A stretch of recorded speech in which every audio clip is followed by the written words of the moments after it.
Can you all hear me now? Yeah. I'm sorry, Jerry. Bring the mic closer.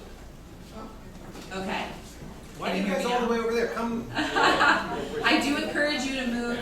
I know it's hard to get away from the food, but all right. That's all right. Yeah, I guess Yes, it's good to There's be no wary of fire. pyrotechnics. You don't have to be worried. There's not going to be any fire. I'd like to just briefly mention that programs at Darien Library are made possible by our annual Friends of the Library campaign. So thank you so much for your continued support to make programs like tonight's magical evening available to the community. Tonight's guest has written articles for Harper's, Discover, Science, and the Wall Street Journal. He graduated from Harvard University and received his master's in physics from Columbia University. He grew up in Wisconsin, Texas, and Spain, but now he calls New York City home. And I first read this book, I think it was in January or February, and it begins with the author talking about being at the Magic Olympics in 2006. And he'll probably talk a little bit more about that, but he basically made a fool of himself at the Olympics, the Magic Olympics in 2006.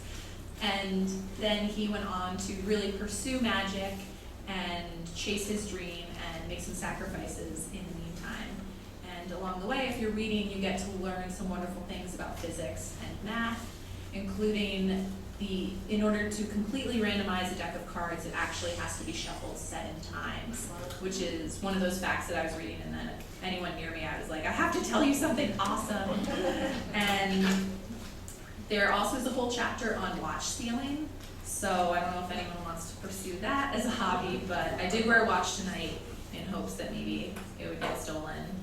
And, we'll see about that. And also at the very end of the book, there is a section on magic terminology, which I had never read a book with magic terminology in it before.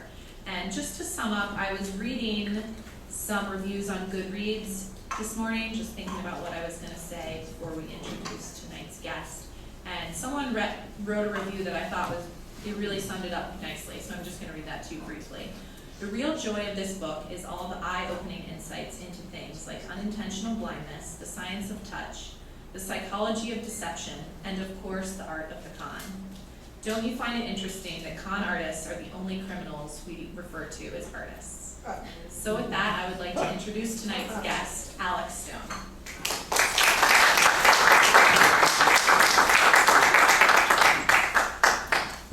Hi. Hey, thanks for coming out, everyone.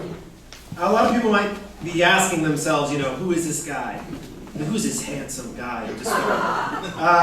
And why? Who does he think he is writing a book about magic? What credentials does he have? Does he have any references? And let's see, to those people, I guess I have the following thing to say. Is that enough of a reference for you? Arrested Development. Anyway. Okay. So now that we got that, how many people are magicians here? Okay, by show of wands. Okay, good. Great. Well, thank you all for coming. I really appreciate it. I don't know why you're scattered. Are you afraid? Is this like, is there a rivalry going on in New Canaan? Are you guys like the West New Canaan, East New Canaan kind of thing? It's like a hip hop thing? Okay, all right. So yeah, Fooling Houdini is a book that I wrote, allegedly. And it's a book about magic, science, psychology, mathematics, gambling, crime. It's about the subculture of magic. It's about the world of magic and magicians, this bizarre world of mystery and deception and all these rituals and secret societies and tournaments. There's even a Magic Olympics that she mentioned. And it's also an investigation of a lot of questions that arise when we start to look at magic. And those are things like, how much of our reality do we perceive? How much faith can we have in our memories? What are the consequences of secrecy in our lives and in our relationships? Why do people take pleasure in deceiving others and at times in being deceived? Why are people programmed, it seems at times, to believe in the supernatural? Why do we want to believe? And why do things like magic persist in a largely secular age? These are questions that relate to magic, but they're also questions that relate to our everyday lives and what makes us human. And that's what really made me want to write the book. going back a bit, I was 5 when I first became interested in magic after my dad bought me an FAO Schwartz magic kit that he bought while he was visiting New York. My first performance, my debut gig, was my own 6th birthday party, which was a disaster. I was heckled. They were really mean. The kids were terrible, terribly mean, and I ran off screaming and crying. But I kept with it, and my dad was a scientist. He was a very materialistic guy, not like in terms of money, but in terms of his view of the world. And I remember he wasn't into sports or the great outdoors. He wasn't a religious man. Magic was really how he bonded. I took music lessons, but he didn't really seem to care. He just got mad that he had to write checks every week to the piano teacher. But magic was really our kind of common language, and he would take me to the magic store every Saturday, and it was really fun too to fool my dad. We all idolize our fathers, and when you're a kid being able to fool him, well, that was really cool too. He never wanted to know how the tricks were done either, which I thought was kind of interesting. And then years later, I discovered this weird subculture that most people probably don't even know it exists. How many people here knew that there was a Magic Olympics every 3 years? Not that many, right? It's the World Championships is what the official name is, but magicians commonly refer to it as the Olympics of Magic. And it's a lot like the Olympics. It takes place every 3 years as opposed to every 4, but there are all these different event categories. People from all over the world come to compete, and then the judges, you perform like a routine, like figure skating, 8 to 10 minutes in front of a panel of judges, and they give you scores. And then there's a final round, and there's a first, second, third winner in each category, and then a Grand Prix winner in stage magic and a Grand Prix winner in close-up magic. And it's a big deal. Thousands of people go to it. 150 magicians from all over the world compete. In order to be able to compete, you have to be a member of one of the magic societies that's sanctioned by what's known as the FISM, the Fédération Internationale de Société Magique. It's a Chinese organization. They're the ones they're the UN-like consortium that puts on the Magic Olympics. And you have to be a member of one of the societies that has the official imprimatur of that organization. And then you have to get the approval from the president of that society. So I was a member of the Society of the American Magicians, which is the oldest magic fraternity in the country. It was founded in 1902 in New York. And I had to get the approval from the president. In retrospect, he probably shouldn't have approved my application because in a fit of hubris, I sort of decided to try to test my mettle and go to the Olympics, but I was completely unprepared. Way out of my depth. Here's my sports analogy. If you it's like someone who plays miniature golf on the weekends deciding to take on Tiger Woods. And the crazy thing is, at the time, I must have been really deluded because I remember thinking to myself, maybe I won't win, but I could probably make it to the finals. I didn't realize that these are the people who compete at the Magic Olympics are people who've been working, in many cases, for 8 or 10 years on one routine. They're professionals, they're the best in the world. Plus, you're performing in front of the best in the world. So there's a rule at the Magic Olympics that says if you're so bad, so terrible, within the first 3 minutes of your act, that the judges deem your skill level to be beneath the absolute minimum level that they would expect of everyone who competes at the Magic Olympics, they illuminate a red lamp of shame. At which point you're required to terminate your act and to leave the stage in disgrace. Well, ladies and gentlemen, this indignity befell one performer at the 2006 Magic Olympics in Stockholm. Right, I stand here. So I laugh about it now. It was actually pretty tough being humiliated in front of roughly 1,000 people, many of them children. I remember afterwards, one guy walked up to me and he put his hand on my shoulder and he said, "Don't worry, in 20 years you'll laugh." And he was serious, 20 years. Anyway, so after a suitable period of self-recrimination, is that me doing those horrible things? I think I just have to bend the microphone. This thing is, no, it's fine. Here, I'll just put it back a little bit. It's fine. The other day I gave a talk and there was a mic stand but no mic in it. And the entire time I was speaking into the mic stand, and only at the end did I realize there was no microphone. I was like, is this on? Is this on? So after a suitable period of sort of, I gave up magic for a little bit after that. I went to graduate school to study physics at Columbia. Before that I was an editor at Discover Magazine. So I've always been into science.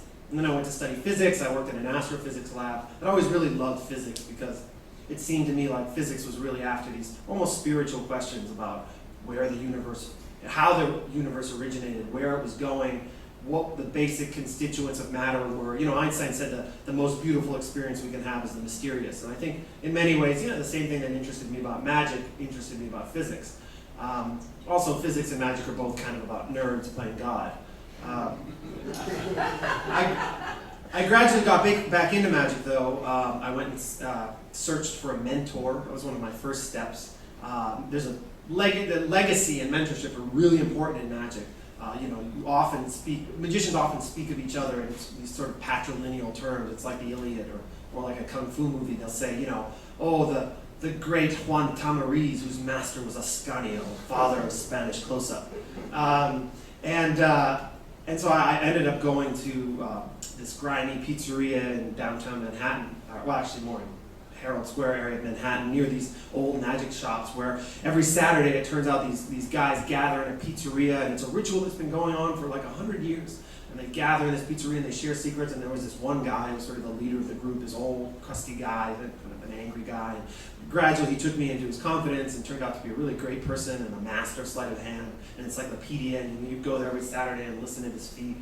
And I also went to a magic school in Vegas, this place called the Magic and Mystery School. The people who run it, these guys, Jeff McBride and Eugene Berger, both fantastic magicians, call it Hogwarts for grown-ups. And it was this very strange thing. At one point we had to, stand around a flame and recite the Oath of the Magi and all this really interesting stuff. So anyway, I started to get back into magic, and I decided that I really wanted to learn it, and not just get good at it, master the moves and the sleights, all of which is really important, and which involves strengthening the 80-odd muscles of my hands and doing hand workouts and honing my sense of touch and all that stuff. But also I wanted to understand magic on a theoretical, on a psychological level. And I think that's what really interested me, and that's maybe sort of the central theme of Fooling Houdini. Magic is all about toying with the limits of perception. Magic uncovers these, even simple magic tricks can have a way of uncovering these cognitive glitches, these perceptual mechanisms that govern how we see the world on a daily basis. I'll give you a real, just simple example. Like take a coin vanish like this. Can you ever see this? You take a coin, you put it in your hand like that and make it vanish, like that, right? I'll do it again. You see like that, right? Or I can do it like this too. Everyone see? Like that? So it's a simple trick. I'm just pretending to put the coin in my hand when I'm not actually doing it, right? But and the thing is, what makes it so powerful, what makes it so effective, is that it exploits a delay in how your brain sees vision or perceives motion. It calls persistence of vision. See, the brain cells that are processing the coin still fire for a split second after the coin is already out of view. So you get what neuroscientists call a positive afterimage. You actually still see the coin in the hand after they separate. See? You see that? Yeah, this time I didn't actually do that. No, I actually did. You see what I'm saying? So even after you know how it's done, it really doesn't it still look like the coin's in there? Neuroscientists call this an afterimage. I like the magician's jargon for this. They call it getting a good burn. That's pretty cool. That's just one simple example, but there's lots. Erin spoke about the watch stealing things that I did. I did this experiment with someone at the New School in New York, a woman who coined the term inattentional blindness. Has anyone ever heard of that? Anyone ever seen that gorilla video? By show of hands. Anyone? So for those of you who don't know, it was this video created by a psychologist who was at Harvard and is now at the University of Illinois by the name of Daniel Simons. And it's a short 30-second video that shows a bunch of people passing a basketball around. And viewers are instructed to count the number of passes. Midway through the video, however, a woman in a gorilla suit walks on screen into the foreground, beats her chest, and then walks off. And the incredible thing is that more than 50% of people don't notice the gorilla. Even though it's on screen for a couple seconds, even though eye tracking devices, when they use them sometimes in these studies, show that they're staring right at the gorilla, they don't notice it. This is something known as inattentional blindness, which was discovered fairly recently. And it's this idea that when we're distracted, when our attention is elsewhere, or when we're not expecting something, we will often miss things that are glaringly obvious. This is why you shouldn't talk on the phone while you're driving. It's not because your hands are busy.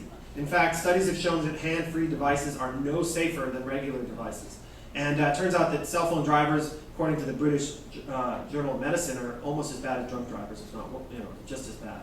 But the real reason why you shouldn't do it is because your mind is occupied. Holding on a conversation actually is a fairly demanding cognitive task. And it's enough to create a state of inattentional blindness whereby, a motorcycle passing into your lane or a pedestrian will go unnoticed. And again, it's not that the image doesn't enter your eye and barrel down the optic nerve. It's that somehow, on some level, the brain doesn't process it. So the image is invisible, psychologically invisible. Psychologists call this a cognitive illusion as opposed to an optical illusion, because it's an illusion of the mind, not of the eyes. We've all heard that famous saying, the hand is quicker than the eye. That's actually kind of a myth. The eye is blazingly efficient. You can pick up motion that's as quick as a hundredth of a second. That's the shortest time on a digital stopwatch. As few as 5 photons are enough, particles of light are enough to trigger a cognitive visual response. It's a better saying would be the hand is quicker than the mind, because it's really the brain that's kind of at fault here. So anyway, I did this watch stealing experiment with the woman who coined the term inattentional blindness and really did some of the earliest research in the subject, where we brought people in, I distracted them with a coin trick, and I took their watches off while they were distracted. Now I'm decent at stealing watches. There are people who specialize in this, like this guy Apollo Robbins, for instance, who's a professional theatrical pickpocket. I mean, he can steal neckties, glasses, wallets, everything. He once stole the president's daily agenda from a Secret Service agent, who may or may not still have a job. He's great at it. I'm, kind of an amateur at it. I can do it though. And we did it. We brought people in, and we found that, 4 out of 5 people didn't notice when we took their watches off, right off their wrist.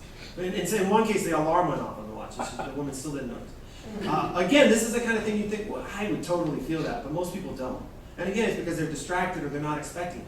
And magic is all about that, right? Magicians use that all the time. But in our daily lives, we're constantly inundated with information and stimuli, and there's a bottleneck here. Our brains evolved during much simpler times that were less saturated with information. And there's a limit to how much we can take in. So it actually turns out that we miss a lot. The thing is, we don't know how much we miss because we tend not to notice or be aware of the things that we don't notice or not aware of for obvious reasons. So we overestimate our powers of observation, our perspicuity, and that can cause dangers, like when you're driving, for instance. And it's interesting when you start to piece all these little things together, and you realize that, well, how much of what we see is actually real? How much of it is actually a fabrication? How much of it is a magic show that our brain is doing inside of our heads to create this rich and fluid and continuous narrative of perception that seems to have great fidelity and richness, but stability, but maybe isn't. Maybe actually is to some extent an illusion that our brain puts together. Your eyes, for example, are constantly darting about, these so-called saccadic eye movements, all the time.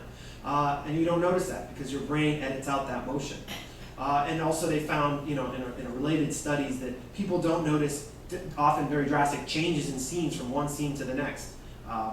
Magicians exploit this all the time, but you can also see it, for example, in movies. How many people have seen here the movie Pretty Woman? So there's a scene in that movie, 30 minutes into it, when Vivian, the character played by Julia Roberts, is eating a pancake. And then the camera briefly cuts away and then cuts back, and the pancake is turned into a croissant. And then it cuts away and cuts back again, and now it's a pancake again. And again, most people would never notice it. This is what's called a continuity error. Movies are filled with them. Every movie has dozens. There's another great one in The Godfather when Sonny's car gets shot up at the toll booth. If you watch that, a second later the windshield is back to normal. And the way movies are made, they're edited and spliced together, so these things inevitably happen. But again, you don't notice it. On average, the average moviegoer doesn't notice it any more than they notice the shutter opening and closing on a movie projector 24 times per second. This is called change blindness. And the same guy that did the gorilla experiment did a version of this live to just see just how extreme it could be, where he had an experimenter stop pedestrians on the street and ask for directions. Midway through the conversation, a couple of guys walked between them with a door obscuring their view, and one of the stooges, one of the Confederates, switched places with the experimenter, so that the pedestrian moments later was talking to a completely different person. Again, just like in the gorilla video, more than half of people don't notice. This is quite remarkable. We're not aware of it, but there are all these amazing lapses in our perception, things that, again, apply to everyday life. Magic has a real nice way of uncovering those, and that's one of the central themes of the book. So I've been blabbing a little bit. I could talk a little more. Maybe we could do a little trick, and then talk some more. All right, trick. One of the other things I talk about in Fooling Houdini, Erin mentioned the shuffling. There's this quite rather famous paper that was incidentally inspired by a magic trick that appeared in a 1936 issue of a magic journal known as the Sphinx. In this trick, a magician sends a deck by mail to someone. They shuffle, pick a card, and send the deck back. And somehow the magician determines what the card was. Well, a couple of mathematicians, one of whom is at Columbia and the other one who's at Stanford, this guy named Percy Diaconis, they looked at this trick and they thought, well, that can't be right. Wouldn't shuffling, ruin it? Wouldn't it lose the card forever?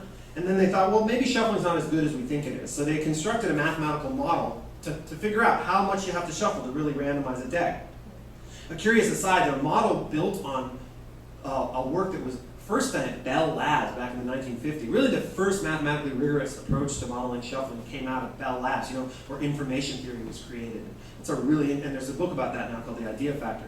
That's a fascinating history. And why would the world's largest phone company and its research arm be interested in this? Well, because you can think of shuffling as, if you're transmitting a signal, you can imagine the deck being like the message and the shuffling being like the noise on the wire.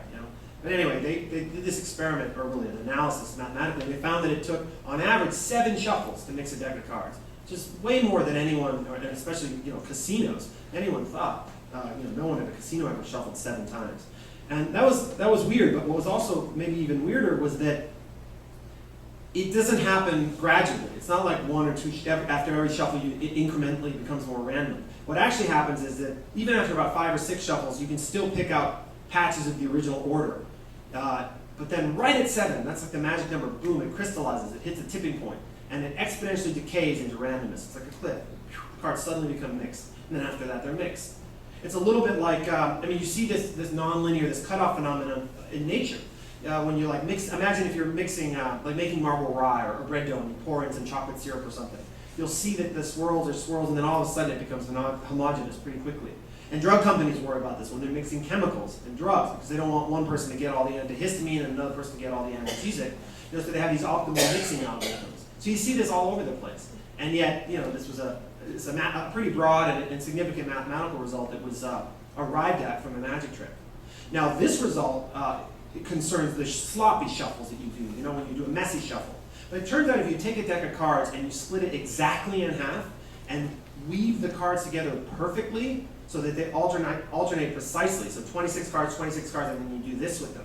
That's what's known as a perfect or pharaoh shuffle. It sounds hard, but actually, a lot of magicians can do it. It took me a while, but I can do it. Turns out if you do that 8 times, the cards actually reset themselves back to their original order, with every card having cycled through a predictable permutation. So there's a perfect or pharaoh shuffle. And it actually turns out that any number of cards, no matter how many cards you have, be it 52 or 52 million, there's some number of these perfect shuffles that you can do that'll bring the deck back to its original order. And this is a facet of something known as group theory, which is a mathematical language of symmetry. Group theory appears in chemistry and biology, and most notably in physics, where it's the skeletal language, the underlying language of the Standard Model, which is this like the periodic table of physics, and it's what predicted the Higgs boson, which they just discovered. So in a weird way, you could say that the laws of the universe are contained within a pack of playing cards. Anyway. So I'm going to do a little effect here that's based on mathematics, and that's why I gave you that little preamble. And I've got a deck of cards here, and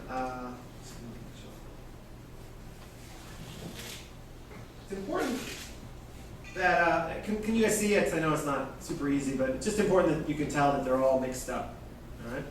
That's important because I'm going to have you select some cards, and I want you to be absolutely certain that I couldn't know what they are. Let's see.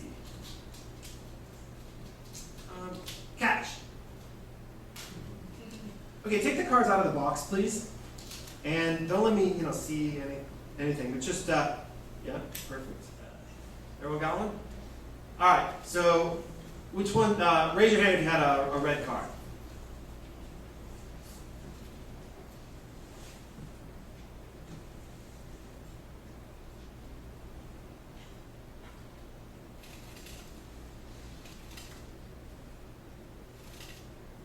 So, 2 of diamonds.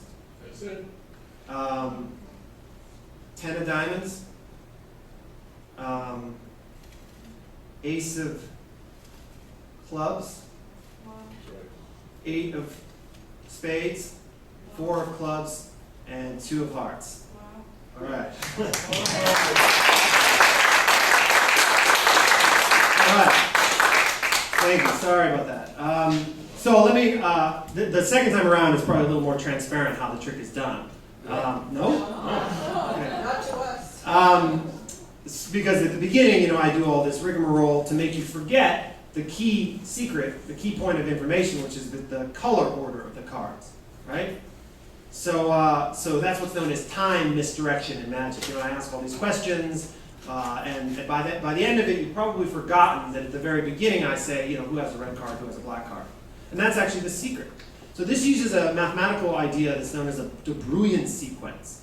So a de Bruijn sequence is actually a sequence of cards or anything where any subsequence inside that sequence appears once and only once.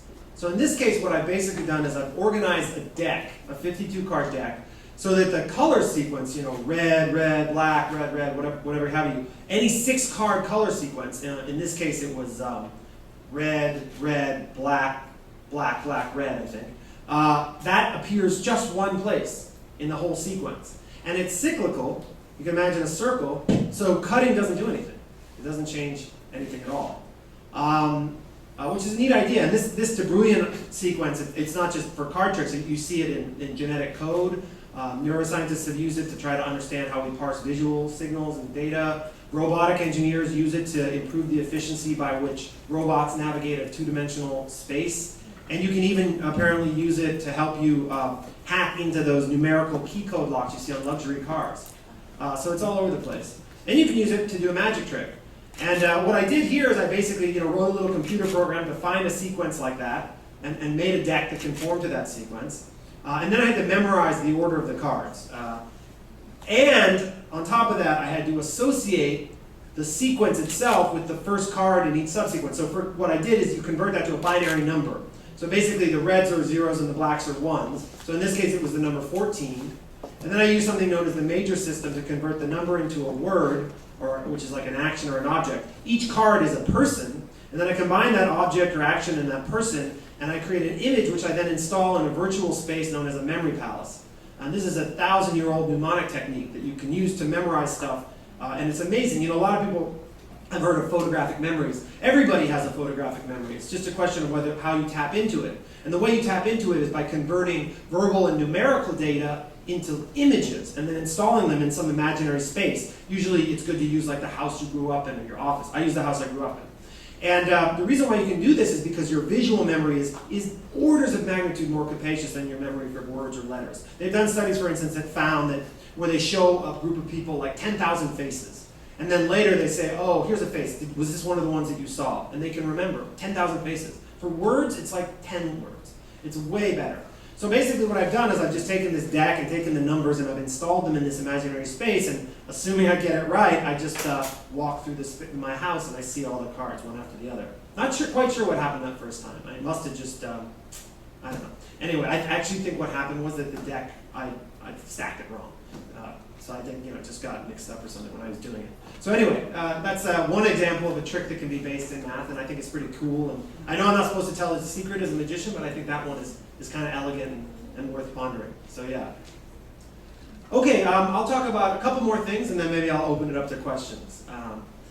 Or maybe I'll do one more trick, so you can, And so one of the other things I really was interested in when studying magic was the connection between magic and crime. Because magic is the art of deception, and you can use deception to entertain people, but you can also use it to steal their money. And I spent a long time studying and hanging out with the 3-card Monty mobs on the streets of New York. The find the ace, the 3 cards, and the shell game, find the P. Yeah, exactly. Those guys, it's an amazing scam. It goes back hundreds of years. Actually, the history of the Monty and the shell game is fascinating because it really funded the first criminal empires in America, the 19th century. These were the mafia before there was mafia.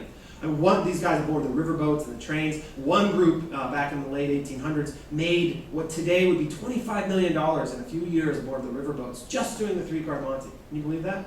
And how many people here know of the dollar stores? Dollar stores, 99-cent stores. First dollar store ever created by this guy Benjamin Marks was a 3-card Monty front.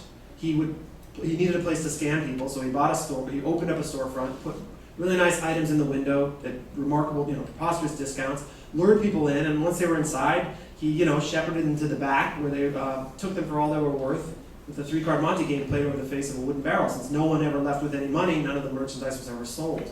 It caught on, and they started spreading all over the place. And now you've got all these dollar stores everywhere, and you get nothing for nothing, sometimes even less, right? It's an amazing scam because it's one of the oldest scams in the book, but it still works. I've seen guys lose thousands of dollars in cash on the streets of New York. I've seen guys go to an ATM machine so they could come back and lose more money. Why does it still work? Well, maybe it has less to do with the moves themselves and the psychology of the scam, how it has this way of stoking our greed and instilling false confidence and making us think we've got something to prove and making us believe that something that's too good to be true might actually might actually happen. And this is the same kind of psychology that you see on Wall Street or on the campaign trail or in used car lots. It's used to convince consumers that they need things like Cocoa Puffs and second friends. It's whether it's the Nigerian bank scam that costs Americans $100 million a year or Bernie Madoff's $1 billion Ponzi scheme, you see a lot of these same kind of tactics and tricks that you see in these very rudimentary, primitive scams.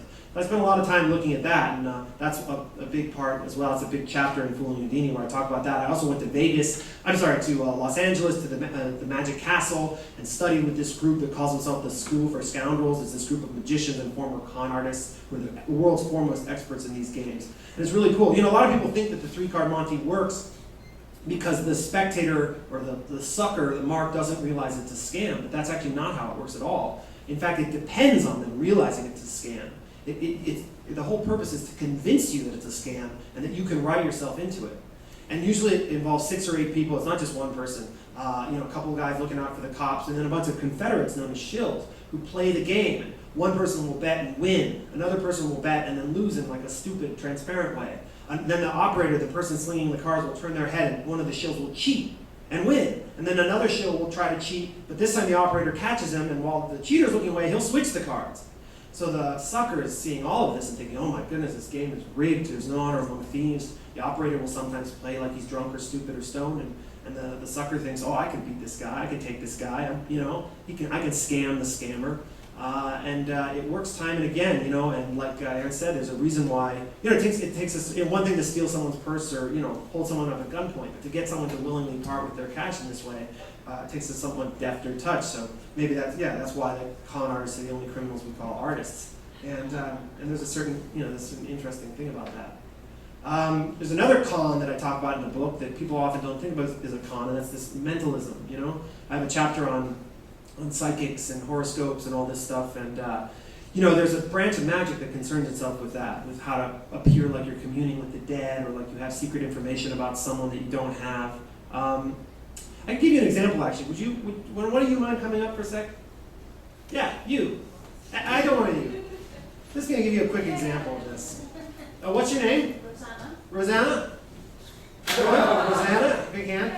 Is that 2 N's? Ooh, yes. Okay. That's like half.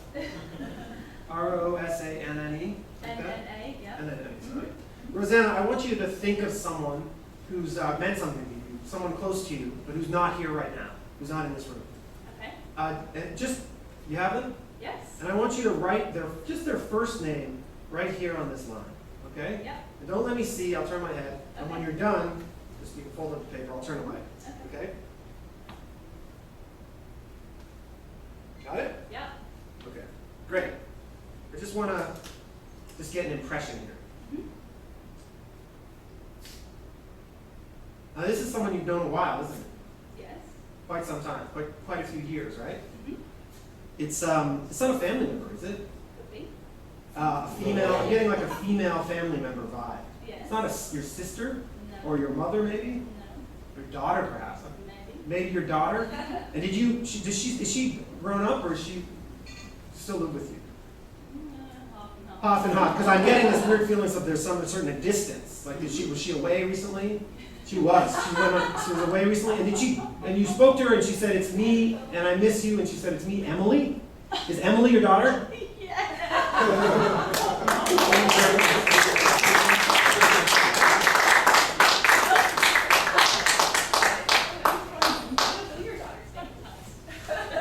I'll pay you later. Is she away at college? Is that what? She just graduated. She just graduated. Scotland. Scotland. Are you gonna tell us how you did that? Well, so back in the 1950s, this guy named Bertram Ford did a very curious experiment. He brought people in, a group of students, and he gave them a personality assessment test known as the diagnostic interest blank. And after he gave them the test, I think a week later, he then gave them all personality descriptions that were purportedly based on the results of this test. And he asked the students to rate on a scale of 0 to 5 how accurately these descriptions captured their identity. The average he found was 4.3, meaning that most people thought he nailed it, that the test was incredibly precise, accurate, the personality descriptions uniquely captured who they were. But the crazy thing about it is that he never actually used the test. He'd thrown it away and given them all identical personality descriptions that he lifted from a newsstand astrology book.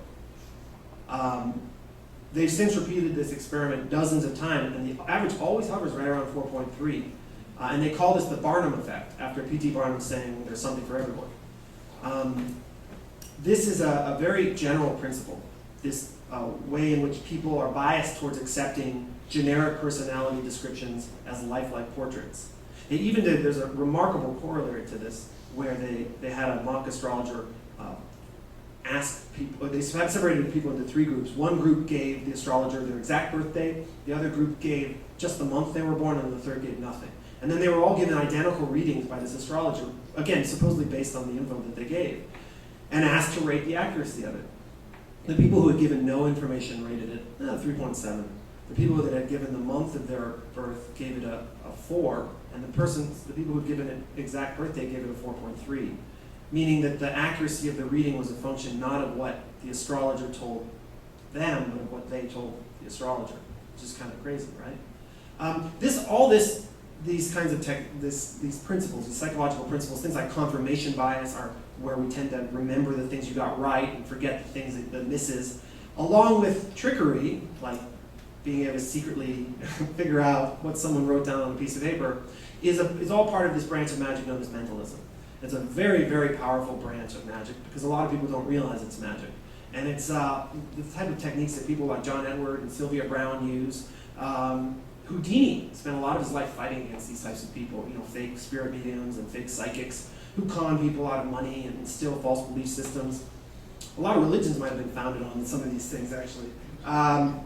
And so I have a chapter about this and about the psychology of it, and it's a really fascinating thing. It's very powerful because it's not like a magic trick where it's like, oh, I can find your card. It's about you. It's about answering questions. And it's very interesting how these things seem so compelling to us, even after you know how they're done, because I think, on some level we all want to believe, we all want to be understood. So that's a little bit about that. Now, how did I actually get the name? Well, there's a whole literature, and I explain it in the book, and it's a little complicated, so I won't go into it, but there's a whole literature on how to secretly obtain information from people without their knowing, how to make people think you know stuff about them that you don't really know, and how to appear to, you can use, bend metal and read thoughts and all this stuff. It's a really fascinating subject. So that's another thing I talk about. Yeah. I'm sorry, I saw someone raise their hand. Did you have a question? Yeah, you were referring to a scale, but the 4.3, is that on a 10-point 5. scale? 0 to 5. Yeah. So really high. Okay. One last thing before I'll open it up to questions. I just wanted to mention.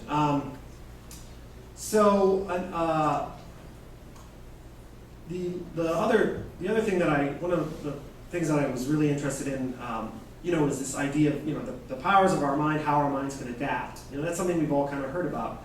And one of the people that I spent a lot of time with was this card mechanic. A card mechanic is someone who's a magician, but who specializes in gambling sleights. A lot of magic tricks are related to cons, but also a lot of them are in the same world as people who cheat at cards and try to beat the house with sleights and gambling moves. A lot of the moves from magic come from that world. So I hung out with the guy who's the best card cheat in the world. This guy can do amazing things. It's superhuman what he can do with a deck of cards. He can deal royal flushes from a shuffled deck. He can do these moves, dealing from the second from the top or from the bottom or from the middle. It's so perfectly that no casino camera or expert can tell that he's doing anything out of the ordinary. One of the most incredible things he can do, I've found, is that you can just name any number of cards, 19 cards, and he can just pick up a stack of cards, and it's exactly that many. But the craziest thing about it is this guy's blind. and he does it all by touch. His name's Richard Turner. He lives down in San Antonio, and he's practiced a lot. That helps, but also it seems to be that his brain is really adapted, and he's got this super fine sense of touch. In fact, he's so good that the U.S. playing card company, the world's largest playing card manufacturer, has hired him as their touch analyst, which means they send him decks of cards and he feels them for any irregularities. It does like quality control. You can tell if the paper is off by just a tiny bit, and in thickness, or if the ink has some more moisture in it. The thing is that we all have a very powerful sense of touch. We're not aware of it because we tend to be swamped by vision. And just myself practicing and really trying to do tricks without looking at the deck, I found that I was able to get to the point, practicing a lot, but not like that much, where I can now break a deck of cards in half almost exactly every time, maybe off by one, and I can almost always tell if I'm just off by one and which deck has which side has the extra card in it. I never would have thought I could do that. Your sense of touch is a lot better than you think it is. Not only that, our sense of touch can communicate emotions and feelings that are rather specific. Psychological research has for many years focused on the face and the voice, but in recent years they've actually looked at the communication power of touch. And touch is our first sense to develop. It's the cornerstone of the infant-parent relationship. If you don't, there are people who work in premature infant, NICUs, cuddling premature babies because they won't thrive unless you cuddle them, and we need touch to survive. It turns out that later in life, they found that a brief touch on the arm of a stranger can communicate a vast array of emotions, love, disgust, anger, fear, and they've concluded that the power of touch to communicate emotions is almost as differentiated, if not equally so, as the face or the voice. Not only that, incidental tactile sensations influence our behavior. Waitresses who touch their customers, unobtrusively on the shoulder get bigger tips and boost the restaurant's ratings as measured by exit surveys. You can make a broker can make their client less risk averse by patting them on the shoulder. They also found that people negotiating the price of a new car who sit in hard, uncomfortable chairs drive harder bargains than people who sit in softer, plushy chairs. This is really weird because it suggests that there's this weird mind-body link, that somehow our ability to understand and experience emotions like hard and weighty and soft are reliant on our ability to physicalize them and to make them real. And they found that people who get Botox in their frown muscles, it slows down their reading of sad sentences, but not of happy sentences. As if the ability to experience sadness somehow depends on our ability to actually frown and look sad. This all ties into this theory known as embodied cognition, which suggests that these abstract physical quantities are grounded in the flesh. And it aligns with studies that show that the same part of your brain, the insular cortex that lights up when you feel the sun warm your arm, also lights up when you feel warmth and affection towards a loved one.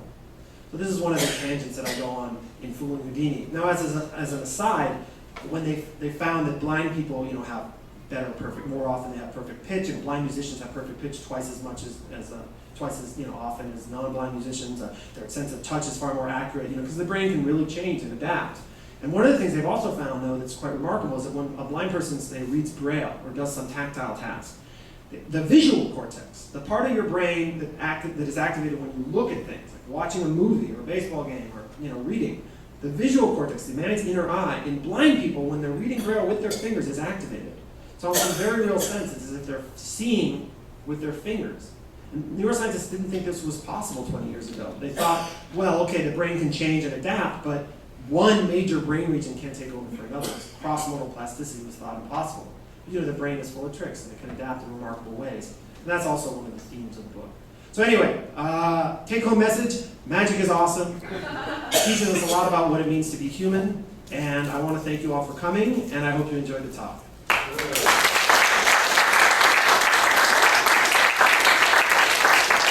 Yes, sir. I've read your book, and I want to say that it's terrific. And one of the great bonuses is that you've itemized practicing magicians like the Castle in Los Angeles and Richard Turner, and so forth. And so anybody who has your list, they can go on Google and they can actually see performances, which is fantastic. Yeah, and I've been meaning to, and I will be posting these on my website, foolinghoudini.com. So I think that's right. A lot of times people are going to want to see more. And this This also, I should have mentioned, it's like, the book sort of focuses on the side of magic that most people aren't familiar with. It's not the Chris Angel, David Copperfield, David Blaine, it's more the underground world of magic, where in my opinion, some of the best performers are. And they're people that, most non-magicians have never heard of. They're actually kind of amazing, really brilliant, really innovative, really talented, so yeah, thank you. The other question I want to ask is, why in the Wall Street Journal, Ricky Jay was so down on you? Or was that an article of misdirection? Because he's, by panning you, is actually giving you notice. I honestly don't know. That guy's a legend, so I'll just say, it's an honor even to be eviscerated by Ricky Jay. And this deck says... Oh, that's Richard Turner's. Yeah, those are his gold cards. Turner makes... The cards are cut differently than they used to be, they now cut them, they're die cut, and they're cut through the face instead of the back, but that makes them harder to shuffle face down. And they changed the paper that they print them on as a cost-cutting measure. And Richard Turner felt this a while back, and he called them up and got really angry. And now he makes his own cards, or he has them make his own special cards. It says cut professionally. Traditionally cut the old way, yeah. Turner sells those on his website, yeah. Is this similar to what Richard Turner presents? Or? They are his cards. Those are his cards, because yeah. you mentioned mandolin cards, and it doesn't say mandolin. That's because now there's a trademark issue. So now he puts out the mandolins. I think what happens is they no longer, a few years ago the bicycle card said you can no longer make cards with their image on it exactly the same. Now it's identified so they can... Right, so now he has to use mandolins instead of image. So do I have to go to him, or do I go online? Or Just go to, I think you can go to his site. I mean, you can also buy them at magic stores usually, but I buy them from him, yeah. Okay. Anyway, Thank you. I think he got a lifetime supply for his work. Anyway, anyone else? Yes? Well, what trick led you to your infamy at the Olympics? Well, I think it was probably all of them, but the thing that really sunk me, I mean, the coup de grace, was I did a couple moves. One was like a shuffle, a false shuffle actually, where my hands went below the table, and then again I was trying to do what's known as a deck switch, where I switch one deck for another, and I thought it was going to be really sneaky, and my hands sort of went below the table to grab the deck, and it was just really obvious to everyone, and it's kind of like, letting your guard down in a prize fight. Or like when you're playing poker, you put your hands below the table, or if you're the dealer, no. So when I later spoke to the foreman of the jury, the head guy, this guy Obie O'Brien, who's the head of this very secretive, exclusive club known as the 4F. Anyway, he said that's what really did it. I mean, but I think that, that was just the final straw. The whole act was basically just a disaster. It was so terrible. How old were you? I was like 29 or 30. I'm 36. I guess I was 30. Yeah. All of your interest in your education and making all these connections. I know you just published your book, but what are you doing next? What do you want to do next? Or you want to be an author? What I really want to do is direct. No. I'm a writer. That's what I mostly do. So I'm working on, I might go start another book. I write a lot of freelance stuff. I'm also doing some TV stuff. Like I'm doing a show on the History Channel where we go around and do tricks on people and fool them and stuff like that. It won't come out till next year though. But if you go to my website or my Facebook page, I'll be putting updates about that. But yeah, probably more, I don't, the next book I write won't be about magic, but it'll be in a similar vein. Yeah. Hi.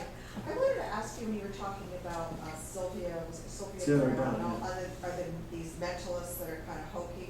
Could you expand a little bit about what they do, or what, why they're so popular? I mean, well, I can understand why they're popular. If someone offers to put you in touch with your dead loved one. After 9/11, John Edwards started filming a show where he said he was going to help people contact their dead relatives who had died in the World Trade Center.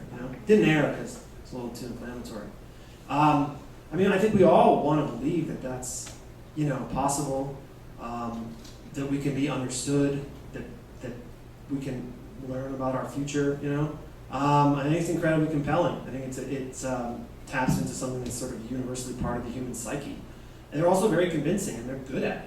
John Edwards is a great cold reader. Cold reading being this technique that psychics and magicians use to make it seem like you know stuff about them that you don't, what I was doing with you. it's not a family member, is it? Yeah, that's what I thought. Yeah, but how did you get the name Emily? Well, that's a trick. That's a trick. That's a trick. Okay. And the other stuff is the cold reading. When you put them together, it's pretty strong, So a lot of it is just psychology and way you word stuff, reading clues, verbal clues, but then there's also just straight up magic. So there's I think it's just very compelling, But magicians who know how this stuff works, they look at them and to magicians, they're the bottom of the barrel. They're worse than the con artists on the street who do the 3-card Monte, because at least those guys are kind of honest thieves in a way. We all know they're crooks, But these people are really taking advantage of people's fear and sadness. But can they really tap into that, or is that just like you're saying, they pick up on cues and they It's just go, a they run it's just with a it? trick. Yeah. They're magicians, basically. They just don't want to. What about the psychology of the audience? I'm a big magic fan, and so I've been to the Magic Castle. Yeah. My level of skill is entertained by a 7-year-old grandchild, which is delightful, which is terrific. But when I think, I have 2 sons, and one of them is quite willing to give over to the illusion. Yeah. And the other one is kind of all pesky. I want to know how it works, Yeah. and they don't seem to be able to enjoy it. And I know that it says something about their personalities. Yeah. I don't know what it's saying to me. Yeah, I know. It's funny. Like my father was a scientist, and he'd spend his life trying to figure stuff out and answer puzzles about, whatever. He wouldn't want to know how it sounded. Like sometimes I say, I want to explain this to you, and he would plug up his ears. And then some people just can't stand not knowing. It really irks them. A lot of people don't like magic because they think it makes them. I think everyone likes magic on some level, but it irks some people because they say it makes them feel stupid, But really, how smart you are has very little to do with how easy you are to be fooled. The British mentalist Ian Rowland likes to say a rocket scientist can be fooled by a deceiver because she knows about rocket science, not deception. And sometimes scientists are the easiest people to fool. Sometimes kids can be really hard to fool, because of the way they pay attention to more than one thing at once, and because they're not so freighted with expectations and assumptions about the world. But it's true, in a way, it's like a little bit of a Rorschach test, like how you respond to magic. And I think it sort of fits into those. There are the people who enjoy suspending disbelief, and then there's the people who can't stand knowing. And I'm not sure what it says about people in general. I think, people who are very, rational and logical and like everything to be in its place are disturbed by magic because it doesn't make sense to them and they feel like they should be able to figure it out. Scientists are often this way. But at the same time, I in a way there's something cathartic about magic because it allows you to kind of loosen up your vice grip on reason and rationality. Even though it's still there, it's a controlled way of experiencing a loss of control, like a roller coaster or a frightening movie or whatever. But yeah, it's something that I've definitely observed, and it's really curious to think about, what it says about someone and why some people react so differently. You can really you can definitely categorize people. I think those 2 categories are really, and then there's the people who think it's real. That's another category. Yeah, no, it's true. I don't know exactly what it says about people, but it's very distinct. Yeah. Anybody else? Did you, ma'am? No? Okay, you? Go ahead. No, please. I sense that there's no accident to the chapter numbers, pages There's in your 30. book, Oh. 1, 21, 45, 71, 99, and it looks like it could be a magic square, but it doesn't fit up with any that I know about. You have studied this far more carefully than anybody else has. If you come up with a pattern, let me know. I'll contact the proper There's a pattern authorities. here because from 99 it goes to 133, 159, 177. I wish I had engineered that. I really did. I thought about it.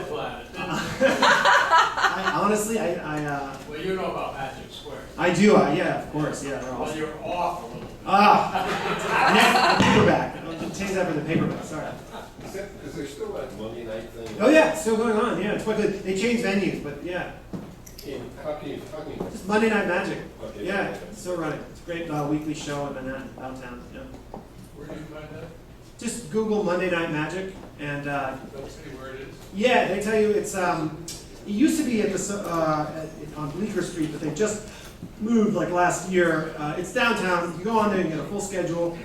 There's also a thing on Sundays that's similar called Magical Nights.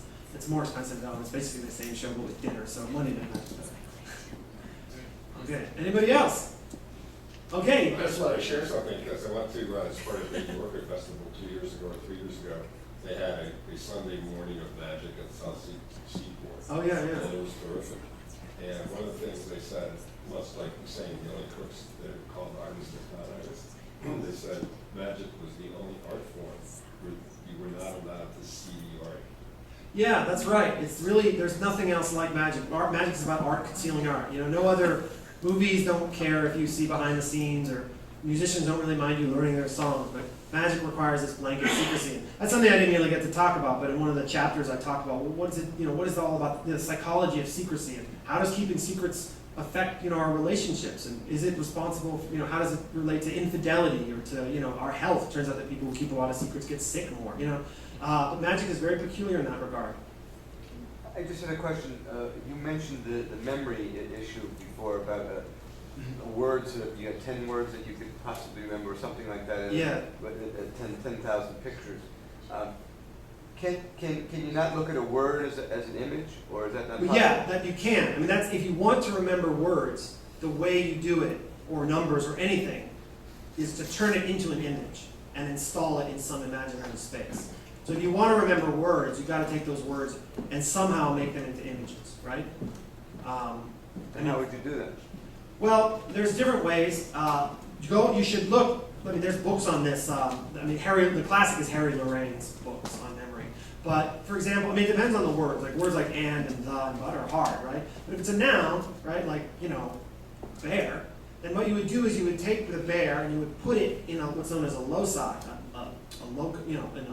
it's called the method of loci, the Memory Pals method. That's because you install images along points along this path that you take. So let's say you look at your house and you follow a set path. So I follow the left wall in my house. So I would take a bear and I would put it on my doorstep. And you need to give the image some sort of. Truth is like the more kind of violent or weird or sometimes erotic like the images, the better, because we tend to, our brain just blame it on human nature, like privileges those images. So you would do something weird with the bear. I don't know, make him really drunk or make him, smoking a joint or something, and you would stick that bear in your palace, and then it would be there. And then you take the next word and you put it at the next spot. So you walk in your front door now, maybe you're in your waiting room, and then you put the next word, right? And if it's a word that's not like a normal, like a visual word, or maybe you have to find a way to make it visual, basically, yeah. Or actually, to be honest, the really best way to do it would be to take sets of words, like 3 at a time, and then combine all 3 into one image. That's more efficient. Like the guys who memorize decks of cards in under 30 seconds, these expert numenists, I think the record is 26 seconds, shuffle deck. What they'll do is beforehand, every card in the deck can be one of 3 things: a person, an action, or an object. So the King of Spades is all 3 things. The person, I don't know, like Bill Clinton, action is running, and the object is a baseball bat. And then they'll look at cards in groups of 3, and they'll take the first one will be a person, the second one will be an action, and the third will be an object, and they'll make that into one image, right? And then they'll install that one image in their memory palace, so it's much more dense. So yeah, but look up Harry Lorraine. There's also a really good book, Moonwalking with Einstein by Joshua Ford, that came out recently about this kid. He just graduated from college. He trained for he was a journalist. He trained for 1 year using these old techniques and won the U.S. Memory Championships. Yeah, and it's a really good book. It's a really cool story, and he talks about some of these techniques as well. So yeah, check those out. We have time for one more question. There's 2 more. But then, okay, that's fine. And well, then he'll be you signing and books, so All right, you and then you. ask him anything you like. So how did you come up with Emily for your daughters? Ask me later or read chapter 9. Your background physics, you're a very abstract thinker, you're involved as a scientist. Is there a personality profile you've observed? Are they very abstract people who are magicians? I think it does appeal to a similar kind of mentality. I think magic is very visual, and it requires the same kind of out-of-the-box, sort of lateral thinking that it requires. With some mathematicians, the guy who did the 7 shuffles thing has even said that coming up with a magic is a lot like solving a mathematical proof, because you have this goal, this effect that you want to create, and you have these sets of constraints. So I think there is a similar mindset there, and you find that there are a lot of scientists in magic and a lot of magicians who are into science, and there's a lot more overlap. There are people who I think, it appeals to the same type of person who the great magician John Neville Maskelyne once referred to as those who take an interest in mysteries. Yeah. Anyway, thanks again.